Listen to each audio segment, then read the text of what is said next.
हरिओम। सनातन podcast में आपका हार्दिक स्वागत है। हम अपनी रामचरितमानस श्रृंखला को आगे बढ़ाएंगे। हरिओम। आज हम श्री रामचरितमानस में वर्णित एक बहुत ही दिव्य स्तुति श्री रामायण जी की आरती पर विस्तार से चर्चा करने वाले हैं। जी, ये आरती अक्सर मानस पाठ के अंत में गाई जाती है और इसमें पूरे ग्रंथ का सार छिपा हुआ है। बिल्कुल, ये सिर्फ एक स्तुति नहीं है। देखा जाए तो यह संपूर्ण रामायण के महात्म्य का एक अद्भुत सार है।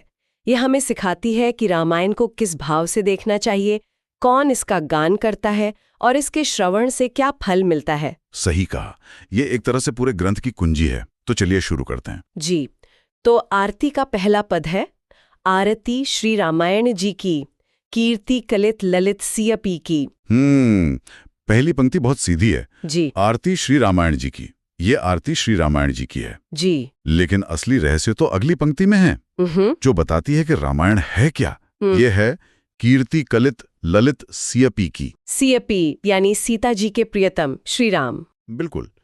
तो ये आरती असल में सीता जी के प्रिय भगवान श्री राम की कलित यानी सुंदर और ललित यानी मनोहर कीर्ति का गान है। यहाँ कीर्ति शब्द पर थोड़ा और विचार करते हैं। बिल्कुल। गोस्वामी जी कथा या चरित्र जैसे शब्द भी तो चुन सकते थे, कीर्ति ही क्यों? आपने बहुत गहरा प्रश्न पूछा है। देखिए, कथा तो घटनाओं का एक क्रम हो सकती है, एक कहानी। लेकिन कीर्ति सिर्फ कहानी नहीं है, वो यश है, प्रताप है, महिमा का एक जीवंत स्वरूप है। अच्छा, तो ये केवल शब्दों का संग्रह नहीं बल्कि स्वयं प्रभु का शब्द स्वरूप यश है। एकदम सही। इस एक शब्द से गोस्वामी जी ने रामायण को एक ग्रंथ से उठाकर एक जीवित सत्ता बना दिया है। और फिर सियपी कहना। हाँ, ये भी बहुत मधुर है। सीधे श्री राम की कीर्ति भी तो कह सकते थे। लेकिन सियपी कहने में एक असाधारण माधुर्य है। ये राम के अस्तित्व को सीता से परिभाषित करता है। मतलब राम की कीर्ति सीता के बिना अधूरी है। जी, और सीता की महिमा राम के बिना। ये उनके अभिन्न संबंध को, उनके अर्धनारीश्वर स्वरूप को पहली पंक्ति में स्थापित कर देता है। ये बताता है कि ये कीर्ति शक्ति और शक्तिमान दोनों की है। अद्भुत। तो अगर रामायण स्वयं प्रभु का जीवंत यश है, तो अगला प्रश्न ये उठता है कि इस दिव्य यश को गाने का अधिकारी कौन है? बिल्कुल, और अगला पद शायद इसी का उत्तर देता है। जी, पद है, गावत ब्रह्मादिक मुनि नारद, बाल्मीक विज्ञान बिसारद, सुख सनकादि शेष अरु सारद, बरणे पवन सुत कीर्तिनी की। जी, ये पद उन दिव्य गायकों की एक सूची है जो इस कथा का गान करते हैं, और ये सूची ही इस कथा की महिमा को प्रमाणित कर देती है।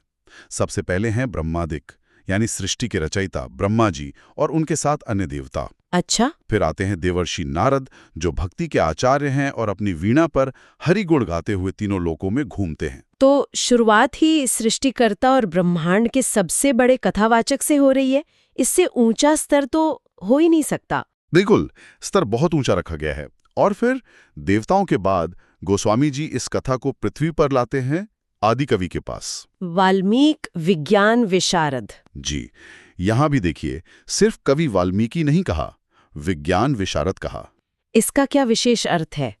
विज्ञान विशारद, ये तो जैसे किसी वैज्ञानिक की उपाधि लग रही है। आपने एकदम सही समझा। ये उन्हें केवल एक कवि के रूप में नहीं बल्कि एक तत्वज्ञानी, एक वैज्ञानिक के रूप में सम्मान देना है। वो जिन्होंने इस कीर्ति को सबसे पहले अपने दिव्य चक्षुओं से देखा और प्रकट किया। अद्भुत। और उनके बाद सूची में है शुक सनकादि यानी शुकदेव जी और सनक, सनंदन, सनातन, सनत कुमार जैसे परम ज्ञानी और विरक्त ऋषि। इनका नाम लेना ये भी तो स्थापित करता है कि रामकथा केवल भावुक भक्ति की कहानी नहीं है, ये तो परम ज्ञानियों के लिए भी मनन का विषय है। निश्चित रूप से ये भक्ति और ज्ञान का सेतु है। सूची आगे बढ़ती है शेष अरु सारद तक। शेषनाग और मां सरस्वती। जे शेष यानी सहस्रमुख वाले शेषनाग जो स्वयं इस ब्रह्मांड के आधार हैं, वे अपने 1000 मुखों से निरंतर इस कीर्ति को गाते हैं। और सारद यानी स्वयं ज्ञान की देवी मां सरस्वती। जब ज्ञान की अधिष्ठात्री ही इसे गा रही हैं, तो ये तो प्रमाणित ही हो गया कि ये कथा समस्त विद्याओं का सार है। बिल्कुल। पर इस पद की जो अंतिम पंक्ति है वो मुझे सबसे ज्यादा प्रभावित करती है। बरनी पवन सुत की रतिनी की। हाँ, इतने महान गायकों की सूची में अचानक एक भक्त हनुमान जी का उल्लेख। ब्रह्मा, नारद, वाल्मीकि, शुकदेव, शेष, सरस्वती और फिर हनुमान जी। ऐसा क्यों? ये सच में चौंकाने वाला है। इसका क्या कारण हो सकता है? ये इस पद का हृदय है। गोस्वामी जी कहते हैं कि ये सभी महान गायक ब्रह्मा से लेकर सरस्वती तक केवल राम की ही नहीं बल्कि पवन सुत कीरतिनी की यानी पवन पुत्र हनुमान जी की सुंदर कीर्ति का भी वर्णन करते हैं। अच्छा, तो वे राम जी के साथ साथ हनुमान जी की कीर्ति भी गाते हैं? जी हाँ, ये स्थापित करता है कि रामायण कथा और हनुमान कथा दो अलग अलग चीजें नहीं हैं। वे एक ही सिक्के के दो पहलू हैं। राम की कीर्ति का गान हनुमान जी की कीर्ति के बिना अधूरा है। वाह, तो ये हनुमान जी को उस दिव्य मंच पर स्थान देता है, क्योंकि वो केवल भक्त नहीं, रामा कथा के एक अनिवार्य स्तंभ है। आपने बिल्कुल सही कहा। तो हमने ये स्थापित कर लिया कि इस कथा को कौन गाता है। अब अन्य महान धर्म ग्रंथों जैसे वेद और पुराणों की तुलना में इस ग्रंथ का स्थान क्या है? मुझे लगता है अगला पद सीधे इसी प्रश्न को संबोधित करता है। जी बिल्कुल। पद है, गावत वेद पुराण अष्टदश, 6 शास्त्र सब ग्रंथन को रस, मुनि जन धन संतन को सरबस, सार अंश सम्मत सभी की। यह पद रामायण को हमारे पूरे वाङ्मय, पूरे साहित्य के हृदय में स्थापित करता है। पहली पंक्ति कहती है कि चारों वेद, 18 पुराण और 6 शास्त्र भी इसी कीर्ति का गान करते हैं। लेकिन अगली पंक्ति इससे भी बड़ा दावा करती है, सब ग्रंथन को रस। रस यानी सार, द एसेंस। ये एक बहुत बड़ा दावा है। बहुत बड़ा दावा है। गोस्वामी जी ये नहीं कह रहे कि रामायण वेदों के बराबर है, वे कह रहे हैं कि रामायण में वेदों की आत्मा है, उनका सार है। तो जैसे फूलों का सार शहद होता है, वैसे ही समस्त धर्म ग्रंथों का सार रामायण है। क्या ये कहना सही होगा? आपने इसे बहुत सुंदर ढंग से समझाया। ये वैसा ही है जैसे गन्ने के पूरे खेत को खाने और शुद्ध गुड़ की एक डली चखने में अंतर है। एक में मात्रा है, दूसरे में सार। यदि किसी ने राम कथा के रस का पान कर लिया तो उसे समस्त शास्त्रों का सार तत्व प्राप्त हो गया। और अगली पंक्तियां, मुनिजन धन संतन को सरबस, इस विचार को और व्यक्तिगत स्तर पर ले आती हैं। हाँ, ये बताती हैं कि अलग अलग साधकों के लिए इसका क्या अर्थ है। मुनिजन जो मुनि हैं, जिन्होंने संसार का त्याग कर दिया है, उनके लिए सोना चांदी धन नहीं है, उनका असली खजाना राम कथा है। और संतों के लिए तो ये सरबस है, मतलब सब कुछ। जी, उनका सर्वस्व, उनका जीवन, उनकी सांसें, उनका अस्तित्व, सब कुछ राम कथा पर ही टिका है। इस पद की अंतिम पंक्ति, सार अंश सम्मत सभी की, बहुत गहरी लगती है। इसका क्या अर्थ है कि इस पर सबकी सहमति है? ये एक बहुत महत्वपूर्ण पंक्ति है। ये रामायण को किसी भी विवाद से ऊपर उठा देती है। इसका अर्थ है कि ये कथा वह सार अंश है, वो परम सत्य है जिस पर किसी भी ज्ञानी, किसी भी भक्त, किसी भी पंथ को कोई मतभेद नहीं है। अच्छा, तो ये एक सार्वभौमिक सत्य है जिसे सभी एक मत से स्वीकार करते हैं। जी, ये समन्वय का ग्रंथ है, विवाद का नहीं। अद्भुत समन्वय। अब तक हमने ब्रह्मा, वेद और ऋषियों का उल्लेख देखा। अगला पद गायकों की सूची में कुछ और विशिष्ट नाम जोड़ता है। और ये हमें कथा के मूल स्रोत तक ले जाता है। पद कुछ इस प्रकार है, गावत संतत शंभु भवानी, अरुघट संभव मुनि विज्ञानी, व्यास आदि कवि वर्ज बखानी, काग बुसुंडी गरुड़ कही की। गावत संतत शंभु भवानी, भगवान शिव और माता पार्वती इसका संतत यानी निरंतर गान करते हैं। ये तो सीधे रामचरितमानस की शुरुआत का संदर्भ है, जहां भगवान शिव ही आदि वक्ता हैं और पार्वती जी प्रथम श्रोता। बिल्कुल, ये इस कथा को सीधे कैलाश से जोड़ता है। और संतत शब्द पर ध्यान दीजिए, निरंतर। हाँ, इसका मतलब ये कोई एक बार सुनाई गई कहानी नहीं है। ये तो कैलाश से होने वाला एक शाश्वत प्रसारण है जो कभी रुकता नहीं। ये एक शाश्वत प्रवाह है।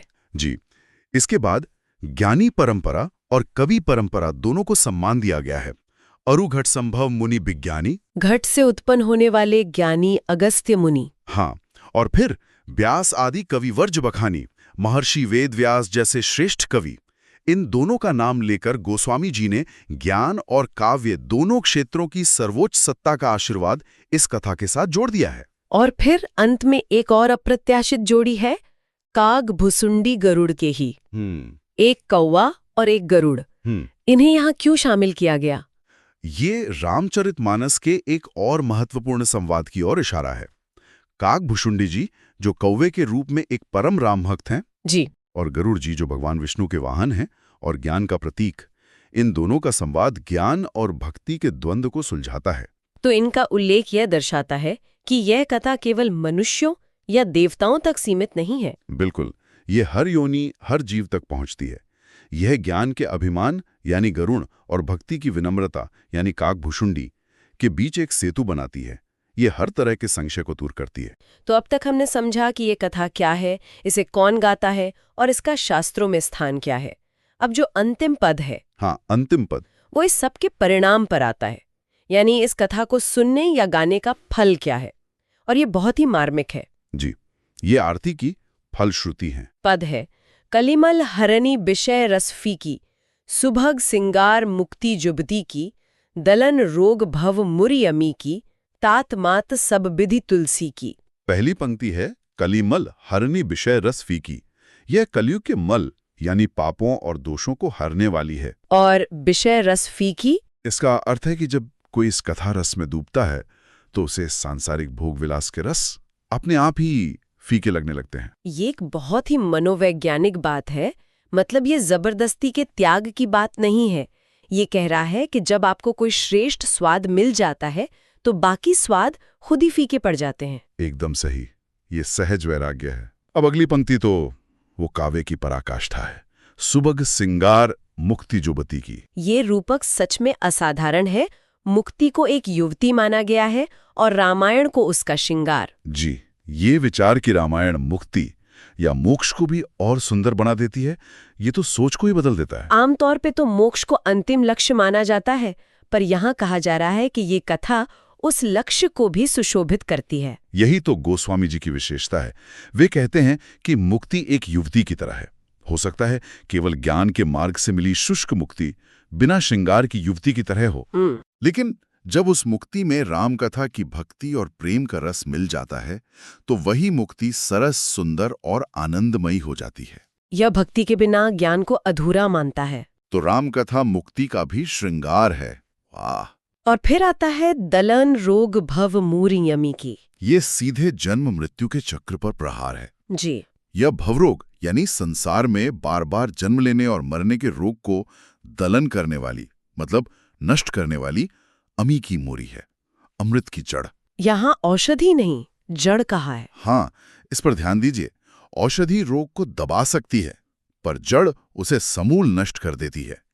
यह राम कथा भव रोग को जड़ से उखाड़ फेंकने वाली संजीवनी है। इतने ऊंचे दर्शन और काव्य के बाद अंतिम पंक्ति अचानक बहुत ही व्यक्तिगत और भावनात्मक हो जाती है। तातमात सब विधि तुलसी की। गोस्वामी जी ने इतने बड़े फल बताने के बाद अंत ऐसे व्यक्तिगत समर्पण के साथ क्यों किया? क्योंकि अंततः भक्ति का सर्वोच्च शिखर यही है, पूर्ण समर्पण, एक व्यक्तिगत संबंध। इतनी सारी महिमा बताने के बाद गोस्वामी जी कहते हैं कि ये सब तो ठीक है, पर मेरे लिए तो ये रामायण हर तरह से मेरे माता पिता हैं। तातमात, जी, जैसे माता पिता अपने बच्चे का हर परिस्थिति में पालन पोषण करते हैं, रक्षा करते हैं, मार्गदर्शन करते हैं, वैसे ही ये ग्रंथ तुलसीदास का सर्वस्व है। ये उनके लिए केवल एक किताब नहीं, बल्कि एक जीवित सत्ता है, उनके साक्षात माता पिता। ये एक भक्त का अपने आराध्य ग्रंथ के प्रति सर्वोच्च और सबसे कोमल भाव है। बिल्कुल। तो आज की इस विवेचना का सार ये है कि ये आरती केवल एक समापन प्रार्थना नहीं है, ये तो पूरे महाकाव्य के लिए एक कह सकते हैं एक उपयोगकर्ता पुस्तिका है। हाँ, एक यूजर मैनुअल। ये बताती है कि इस ग्रंथ का सार क्या है, इसे गाने का अधिकार किससे है और इसका हमारे जीवन में उद्देश्य क्या है। ये हर पाठक और भक्त के लिए एक प्रेरणा है कि वो इस ग्रंथ को किस श्रद्धा और पूज्य भाव से ग्रहण करे। बिल्कुल, ये कोई साधारण रचना नहीं है, ये साक्षात प्रभु का वाङ्मय स्वरूप है, शब्दों में ढला हुआ ईश्वर। इस आरती ने यह स्पष्ट कर दिया कि रामकथा केवल एक कहानी नहीं, बल्कि एक जीवंत शक्ति है। तो एक अंतिम विचार जो हमारे श्रोताओं के लिए छोड़ा जा सकता है। जी अवश्य। अगर ये ग्रंथ अपने लेखक के लिए माता पिता बन सकता है, तो ये हमें सोचने पर मजबूर करता है कि किसी भी ज्ञान में हमारे अपने जीवन में एक जीवित मार्गदर्शक बनने की कितनी क्षमता हो सकती है। बहुत सुंदर विचार। जय श्री राम। तो हमें आशा है कि आपको हमारी आज की चर्चा पसंद आई होगी। सनातन धर्म से संबंधित ऐसी ही और चर्चाओं के लिए हमारे चैनल को अवश्य सदस्यता लें। धन्यवाद। जय श्री राम।